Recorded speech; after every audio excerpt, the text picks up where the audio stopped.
Baik, kembali lagi di channel Ade Umbujanga. Jadi pada materi yang ke-5 ini, di sini saya akan berbagi tutorial bagaimana cara membuat logo Windows dengan CorelDRAW. Di sini saya menggunakan CorelDRAW X7. Oke, langsung saja. Yang pertama kita membuat kotak. Kita menuju ke tool, rectangle tool, klik. Buatkan kotak seperti ini. Cukup. Kalau sudah, kita kembali ke pick tool, klik satu kali. Pada bagian tengah sisi yang pertama atas, teman-teman klik kiri, tahan, dan geser ke samping kanan. Oke. Lalu yang berikut untuk mengedit objek bujur sangkar, ya, teman-teman, objek ini diseleksi seperti ini. Teman-teman tekan Ctrl sama I pada keyboard. Kalau sudah, pergi ke tool yang namanya Shape Tool. Ini Shape Tool, klik. Terus pada bagian atas ini, teman-teman klik kanan di sini, klik kanan dan pilih yang namanya To Curve. Itu diklik dan akan tampil dua panah-panah seperti ini pada bagian sisi atas. Oke, kalau sudah seperti ini, maka teman-teman tarik anak panah yang pertama disesuaikan dengan gambar yang ada pada buku seperti ini. Terus pada anak panah yang kedua ini ditarik naik ke atas seperti ini. Oke, kalau sudah, lakukan hal yang sama pada sisi yang kedua, bagian bawah.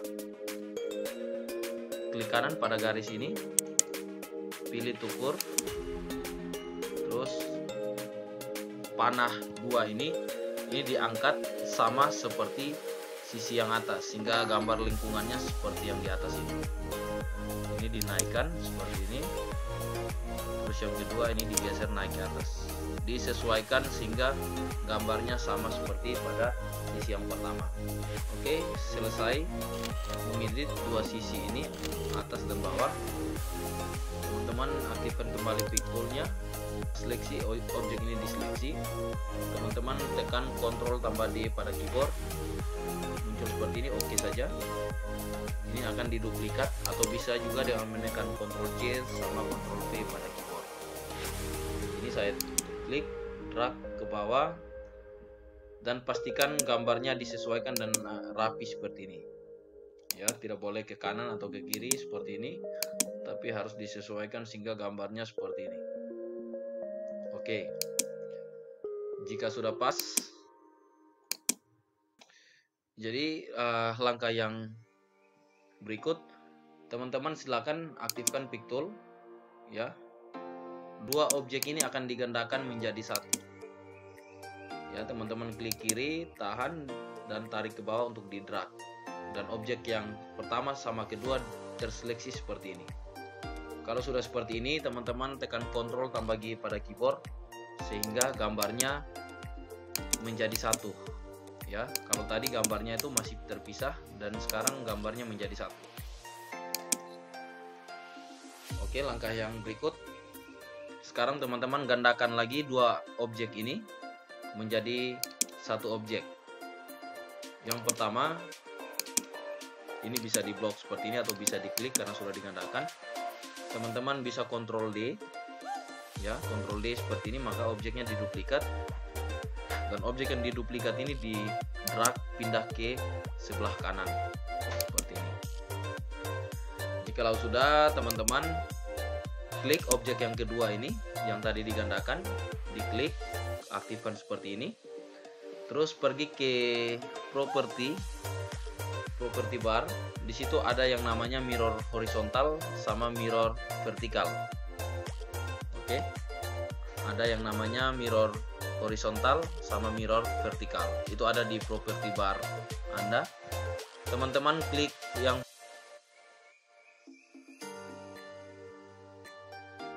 terus klik mirror vertikal satu kali, hasilnya seperti ini. Ya, saya ulangi. Ini Ctrl Z. Tadi awalnya seperti ini, gambarnya transisinya seperti ini, membundar ke atas sama dengan yang kedua. Tetapi di sini kita akan merubah supaya gambar yang bawah ini akan berada pada bagian atas. Jadi saya ulangi, ini posisi aktif. Objek yang kedua, teman-teman pergi ke mirror horizontal, klik satu kali, terus klik satu kali pada mirror vertikal seperti ini, maka hasilnya akan terbalik. Tinggal teman-teman sesuaikan kembali gambar yang tadi. Pastikan sudut antara objek yang ini sama yang objek kedua tetap sama dan sejajar sama bagian yang atas. Terus pastikan juga luas antara ruang yang kotak tengah ini sama dengan ruang yang horizontal ke bawah. Jadi yang ruang antara yang vertikal sama yang horizontal harus tetap sama, sehingga gambarnya kelihatan menarik dilihat. Ini tadi objeknya semua sudah terseleksi menjadi satu, ya. Misalnya seperti ini sudah digabungkan. Sekarang objeknya ini diseleksi kembali seperti ini, atau di drag kembali sehingga bisa terseleksi seperti ini. Teman-teman tekan Ctrl U pada keyboard sehingga gambarnya bisa dipisahkan kembali seperti ini. Ini apabila saya klik di sini maka gambarnya sudah terpisah. Itu tadi dengan menekan Ctrl U. Sehingga untuk pewarnaannya kita bisa sesuaikan.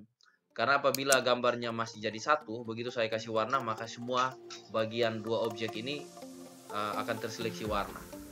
Sehingga tadi manfaatnya dari Ctrl U itu supaya objek-objek ini bisa dipisahkan kembali jadi satu. Untuk menjadi bagian masing-masing. Sehingga di sini saya klik objek yang pertama, saya bisa menyesuaikan warna daripada logo Windows itu sendiri. Contoh di sini saya klik, bisa kalau warnanya tidak ada di property bar ini, colornya tidak ada, teman-teman bisa klik di sini non paling bawah, klik double, geser saja ke kanan. Oke. Teman-teman pilih yang warna sesuai logo Windows ya. Windows. Ini saya klik. Sorry, di sini warna orange. Oke. Oke. Yang kedua ini warna apa ya? Hijau. Hijau pucuk pisang. Sebentar disesuaikan saja. Kalau sudah oke. Terus seleksi lagi bagian yang ketiga. Ya. Klik double. Ini warna kuning. Kuning. Oke. Saya geser. Oke. Terus yang keempat itu warna biru. Ini biru ada. Klik. Kalau mau birunya agak tua atau muda, klik.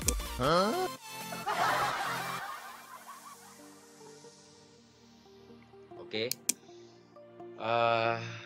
Kalau sudah di sini ya, kita harus membuat 4 objek ini karena pada logo Windows yang sebenarnya itu pada bagian tengah ini, keempat objek ini masing-masing di sudut objek ini itu akan mengeluarkan sedikit cahaya transparan dari keempat objek.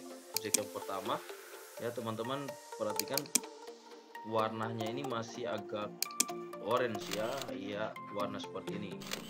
Oke. Kalau sudah demikian, maka hasil dari keempat objek ini sudah terseleksi. Di sini saya akan memberikan transparansi pada keempat objek ya dengan menggunakan tool yang ada pada property bar ini yang ada pada bagian kiri. Di situ teman-teman klik yang namanya transparansi tool, itu diklik. Ya, kalau pada Corel X5 nanti teman-teman perhatikan di bawah kotak ini. Di bawah kotak ini nanti ada anak panah, diklik anak panah ini, klik kiri, nanti tinggal dipilih di sini. Ya, transparansinya. Karena kalau di Corel X5 itu transparansinya tidak muncul seperti ini. Tidak muncul seperti ini. Transparansinya ada pada bagian terakhir apabila saya klik anak panah ini dia ada pada bagian terakhir. Jadi pada Corel X5 nanti teman-teman klik anak panah yang ada di sini di bawah kotak ini, terus nanti pilih yang transparansi. Karena kalau X7 dia berbeda, transparansi ini ada pada bagian sendiri, tidak gabung dengan alat-alat lain. Oke, langsung sekarang saya pilih objek yang pertama, yang ini. Saya aktifkan transparansinya. Dari bagian tengah sini saya tarik ke bawah dan lepas seperti ini. Apabila ini terlalu blur atau putih, teman-teman bisa atur kembali garis horizontalnya ini. Garis horizontal yang ini bisa dinaikkan, bisa diturunin seperti ini. Oke. Lakukan hal yang sama pada ketiga objek ini. Kalau sudah, objek yang pertama saya aktifkan kembali pick tool, seleksi yang kedua, pilih transparansi, klik dari sini tengah, klik kiri, tahan, tarik ke bawah. Oke. Yang ketiga juga sama, pilih pick tool, pilih transparansi, dari bagian tengah ini saya klik kiri, tahan, lepas. Terus langkah yang terakhir sama, lakukan hal yang sama. Ini klik dari sini, klik lepas. Oke. Tinggal teman-teman sesuaikan dan diatur ya. Diatur supaya logonya ini betul-betul sesuai dengan logo Windows yang sebenarnya. Jikalau sudah, teman-teman blok kembali. Di sini bisa kontrol G.